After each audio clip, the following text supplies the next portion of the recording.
Life is change, and you can be prepared. This is Sudden Money Insights, hosted by Susan K. Bradley. Financial advisors work with clients in transition every day. But what can you offer that other advisors can't? Become a certified financial transitionist through the Financial Transitionist Institute. We go beyond traditional CFP training to provide you with the tools you need to support your clients on the human side of life's big transitions. Learn more by visiting financialtransitionist.com. Hi, everybody, and welcome back to another Sudden Money Insight. Today, we get to spend some time with Joy Kirsch. She's based in Texas, and she has quite a story to tell about her personal journey into financial planning and her work with a very specific type of client, a widow. So, Joy, I've known you for a long time now, and I have been the beneficiary of a lot of your experiences and your insights, but I want to share that with other people. So will you tell us a little bit about the journey that I mentioned, your journey from the beginning days in the financial services to where you are now? I know we can only have a short period of time and there's quite a story to tell, but give us some highlights and we can dig in from there. Well, that was a really nice way, Susan, of just saying I'm old. And so I've got a long history to cover, but you said it so graciously. So you are certainly a big part of that history. I was a financial planner already when I was widowed at age 30, but even though I'd worked with widows, it was the experience of becoming one that really helped me to recognize I wasn't as skilled and trained in the art of this business as I wanted to be. I had worked with widows a lot in my history. I had that technical knowledge, but I didn't have the personal experience that really brought me to want to pursue this from a personal side as well as a technical side. It really helped me to recognize that it's the personal side of our lives that drives all those technical decisions. And so, yes, I went into financial services right after graduating college. It was something that I was interested in. I grew up on a farm, and I always said we were long on love, but short on money. And so I wanted to understand money. But I think all of our education comes on the technical side. We learn how to manage it. And as a financial planner, you learn about the importance of cash flow, driving all that, and the importance of the insurance and the estate planning and how to wrap that all together. But really, we're not trained on the personal side. And that's really what drives all of our decisions. And so going through that experience myself, I really came out of it wanting to learn more. And it was about that same time that behavioral finance was becoming a thing. Oh, yeah. And so you remember that as it was growing in our industry. And I really wanted to learn more. And that's how I found you and the Sudden Money Institute. And that has truly been not just career changing for me. It certainly has shaped my career and the direction that I've gone in. But it's been life-changing for me because everything we do, everything we learn about to help our clients really has helped me as a person to grow spiritually and personally. So thank you for that. Oh, it's my honor. It's absolutely my honor.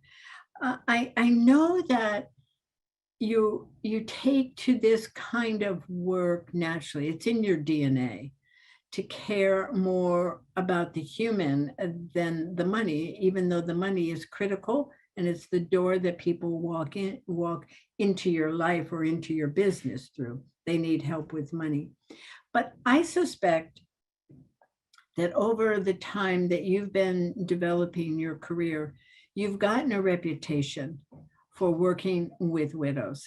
I know there are two programs, one that you, I think, even trademarked the term True Wealth, and the other A Widow's Journey. Which one came first? Well, the True Wealth came first, so that's my professional hat. And you're right, that's really driven by the financial side and my technical expertise now, imbued with my Sudden Money Institute and that personal expertise and how that all works together. But True Wealth for Widows is the process that we develop to help widows get through this movement, what we call from grief to growth to grace. Yeah.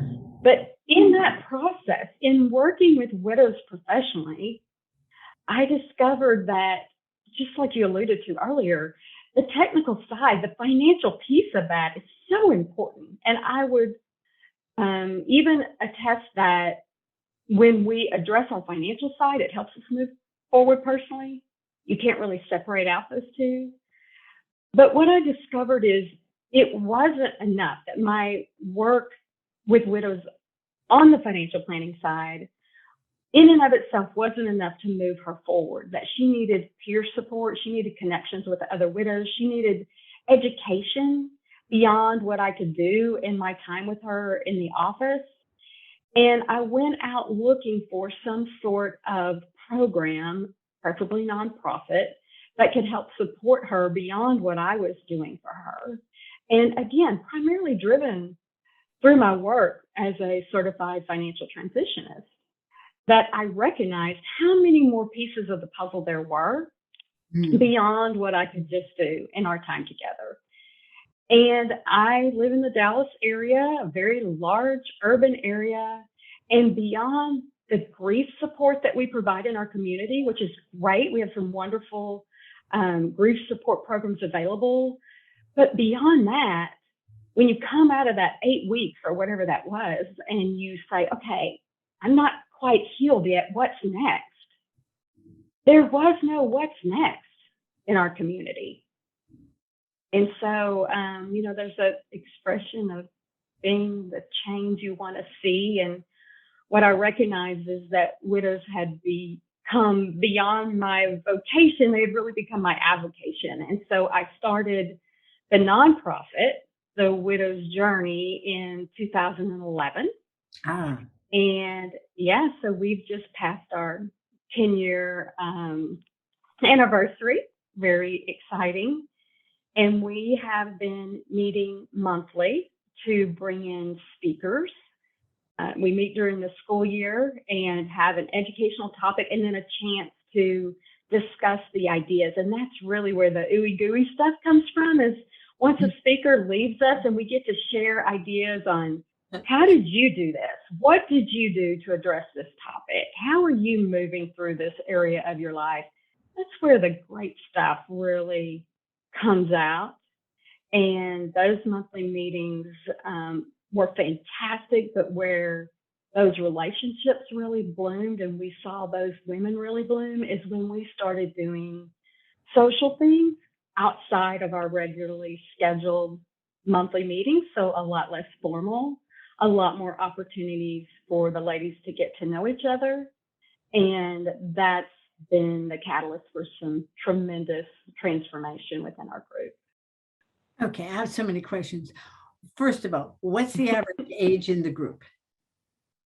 So I would say we look a lot like the average age of widowhood, which is between 58 and 59, depending on what statistic you look at. And, I was just reading a statistic that 76% of widows are widowed prior to the age of 59. So that is a lot of women.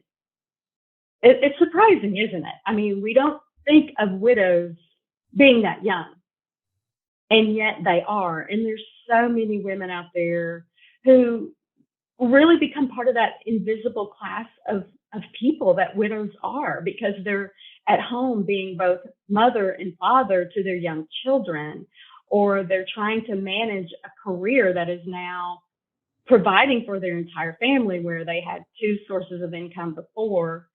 So it's younger than you would think, And yet we also have some of our elder stateswomen, if you will, who are tremendous mentors to our younger ladies and really are the glue that help our organization propel forward. How long do people stay a member of the Widow's Journey? As long as they need to.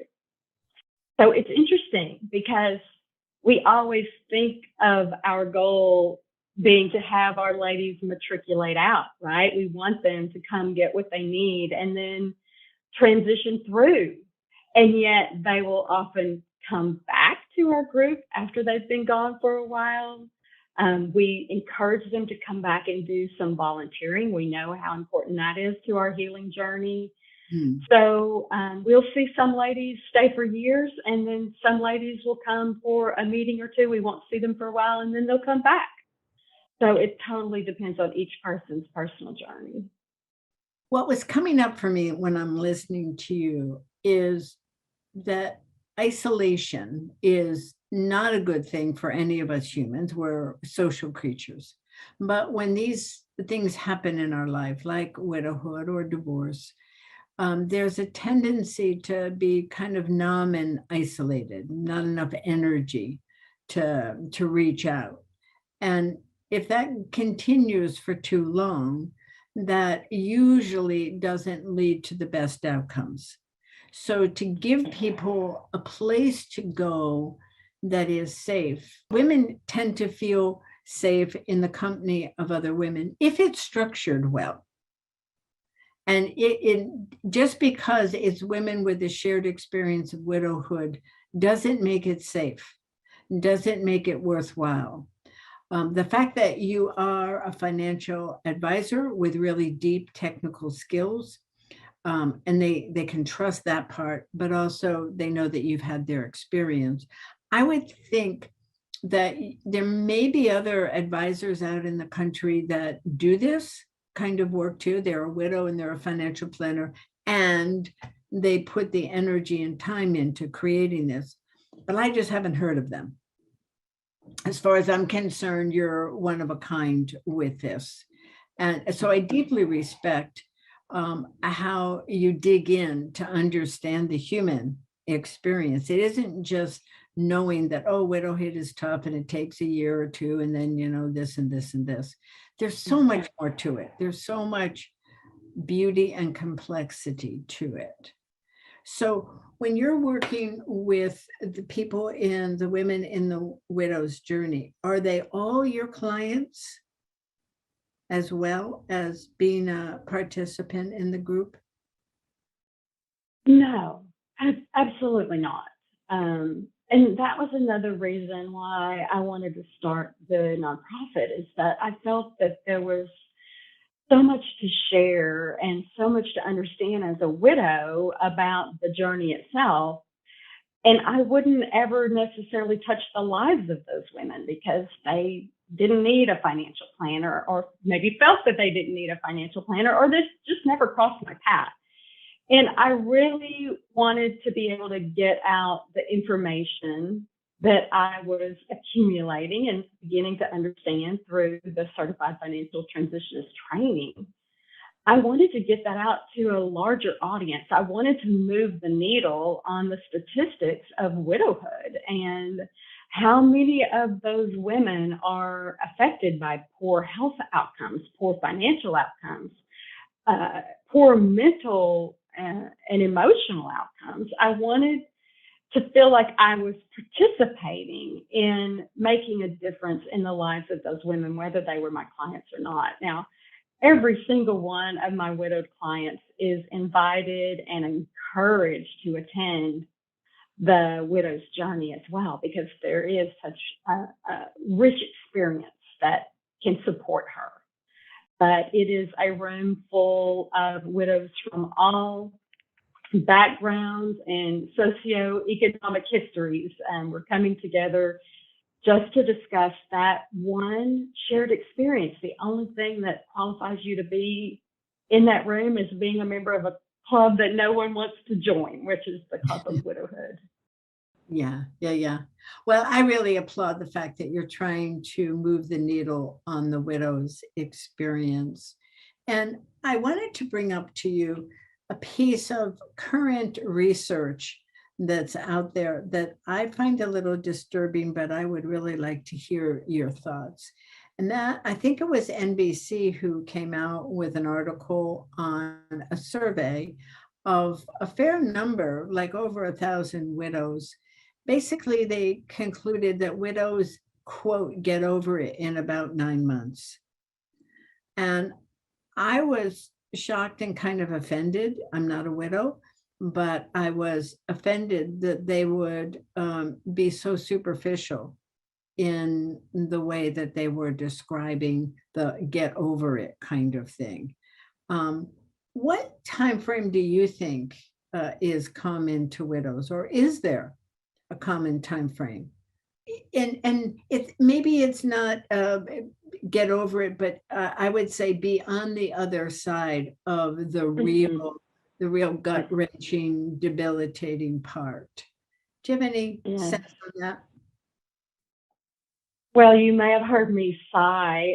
I recognized as I was doing it when you brought the study up because I am very familiar with it and was so frustrated with the whole thought that it could be so dismissive and that you could put an entire class of people into one statistic. That's obviously just a ridiculous concept, but we all go through our transitions at our own time frame.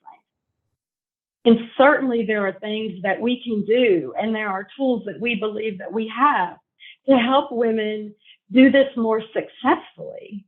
But the time frame is their own. And the worst thing I believe that we can do for widows, as is true for divorcees or any other sort of transition, is try and rush that Yeah. or minimalize your experience to tell you there's something wrong with you if at the end of 9 months or even a year or 2 years that you don't feel like you're at your new normal. I think one of the things we know is that transitions are a lot more complex than we previously gave them credit for. And it takes us a lot longer than we previously gave them credit for.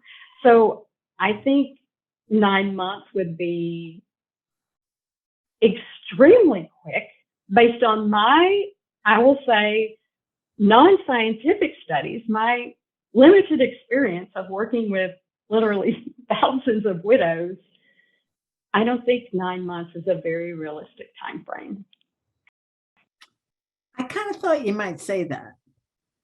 And what worries me is that there will, if that got embedded in the cultural thinking or misunderstanding, there's a certain amount of shame then that could come for widows who it's taking you an awfully long time. It's been a year and a half, that kind of thing, which creates more a sense of isolation, which is why, again, what you have created with the widow's journey is so beautiful because it's a place where I think people probably feel safe and validated for whatever their experience is. There's no should, I would imagine, in that group.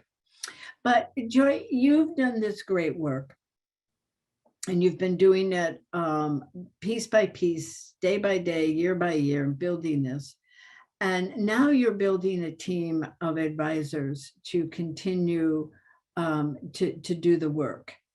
And tell me about how you plan to make the widow's journey go on forever and ever kind of thing, if there is such an ever and ever. There's not, but you know what I mean. What's the future? Yes. Well, there's two issues here. I mean, the Widow's Journey, the nonprofit, has to definitely survive me. But you referenced the advisors I was training, and that has also been key to my personal journey and feeling like my legacy is moving that needle. I really wanted to take the message of transition and the whole process that I've learned through the Sudden Money Institute and my CEFT training to more people within our organization. So Merit is a fairly large organization. We have branches around the country. And my goal is to have at least one ambassador in each of those branches who understands the transition process, who understands that beyond what we know on the technical side and has, again, polished up on their art and science of the personal side, so that we can take this message, this support, this encouragement that comes along and envelops the financial decisions to a much larger audience. And that is what I am working on now, is building this team of ambassadors. And Merit has a great group of people who are very passionate about the work they do. And so we're going to roll out this process across the country. And it's very exciting to be a part of that and feel like we can help so many more women avoid the negative outcomes that often accompany widowhood. You are a change maker. And what change makers do is you're like a big boulder thrown into a lake, and the ripple effect, and ripples and ripples and ripples and ripples. And you are making a tremendous difference. And I applaud Merit as well for being open to this idea. It's not so clear what the profit lines are when you're working on the human side. All the profit that we see in our industry is about managing money or selling things. And to make a commitment in a company to do this really deep human work and have, as you say, ambassadors. I know that hasn't happened yet, but just the fact that there's a consideration is going to make a huge difference for more lives than we can possibly imagine right now. It's the client, it's the family, it's the associates of the client. And you started this. I would say, brava, nice going with that. And I mean, you bring your work to us at the Financial Transitionist Institute, and you help other advisors that way too. So I have to thank you for that. Well, you're always someone I consider a great cheerleader, and I so appreciate that. I am really grateful for the opportunity to do this work. It is so rewarding to me personally to see these women go through these changes and feel like that I got to walk with her on that journey and help affect her outcome, because I truly get to see the difference that our work makes in the lives of these women. And I get to hear them tell me, I was a little lost and I feel like this has really helped save me. That is such a great reward in and of itself. And the reason I get up in the morning, I feel like I have successfully transitioned through my own loss into my new normal. But my giving back is what really gives me the most reward at this point in my career and in my life. So thank you for that. Thank you, Joy. The world needs more joy. And I don't mean the abstract feeling. I mean you, more like you. So thanks for your time today. Well, always a pleasure, Susan. Thank you.